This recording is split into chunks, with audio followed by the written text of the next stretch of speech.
Insurance companies that represent Uber and Lyft or other ride-sharing companies do not want you to watch this video because I'm revealing why they shortchange people who are injured in Uber, Lyft, and rideshare accidents. Watch the rest of my video to make sure to learn and educate yourself what the insurance companies for Uber, Lyft, and the rideshare companies try to do to take advantage of you. I'm Shamsi, a personal injury attorney practicing in California since 2007 for victims just like you.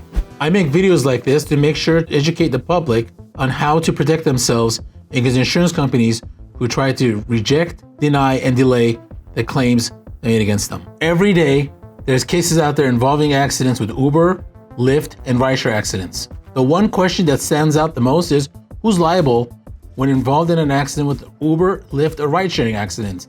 Here's what you need to know. First thing you need to know as a passenger is that you're never at fault for the accident. Now look, when a rideshare accident occurs, the possible people at fault for the accident is either the driver or the other vehicle who happened to hit the rideshare vehicle that you're in. For example, if you're a passenger in a rideshare vehicle and your driver rear ends the car in front of you, he's going to be responsible for the accident. Or if somebody rear ends his car, he's not going to be held liable. Just like any other accident, the facts of the loss will determine who's at fault, the Uber driver or the other party who hit you guys. Uber, Lyft, and the ride-sharing companies are on the hook for the accident if the driver is at fault because they have a contract together that they will protect them in case of an accident and they provide insurance coverage for them. So Uber and Lyft come into the equation because they provide the insurance for the driver who's driving the vehicle that you're in. There are times when the driver of the rideshare vehicle is not liable for the accident. However, because the party who caused the accident does not have insurance, Uber and Lyft and the rideshare companies will provide you uninsured motorist coverage through their policy, so you're not left out in the cold. So, if you've been involved in an accident with a rideshare company such as Uber or Lyft, here's what you need to do. Get the name and driver's license of the driver. Get the license plate number. Get his insurance policy. Make sure you get the same information from the other party who hit the vehicle, their name, their license, and their insurance company. Do not admit to either the driver of the rideshare company or the driver of the other vehicle who you think is at fault at the time. Only share that information with the police if they come to the scene. Otherwise, do not share your opinion at the time with each driver. Make sure you take pictures of the scene and take pictures of the property damage from both cars. Because you have to understand, your claim is against possibly two parties, and you might have to help the insurance company decide which person is more at fault. By having pictures of the scene will help you navigate through those difficult times. But there's a couple of things you should not do for sure. Do not tell any party in the accident, your driver, the other party in the vehicle, or the police officer that you're not injured.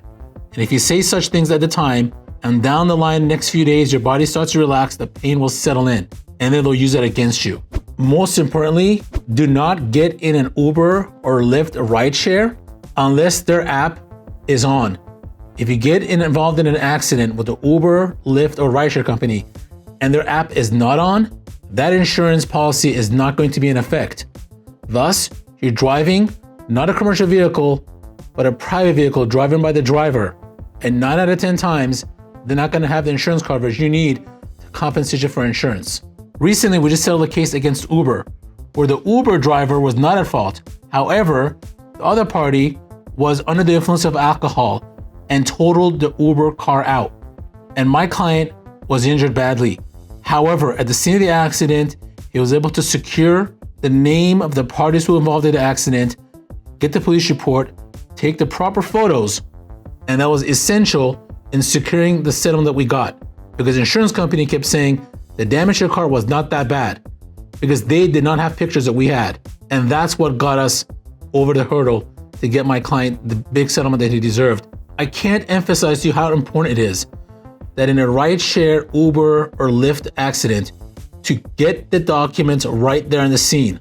If you, a friend, or a loved one have been involved in an Uber, Lyft, or a rideshare accident, make sure to call my office. We're here to protect your rights and make sure we maximize your settlement for you. Also, our office does not charge any fees up front We work on what's called a contingency fee. We don't get paid until you get paid.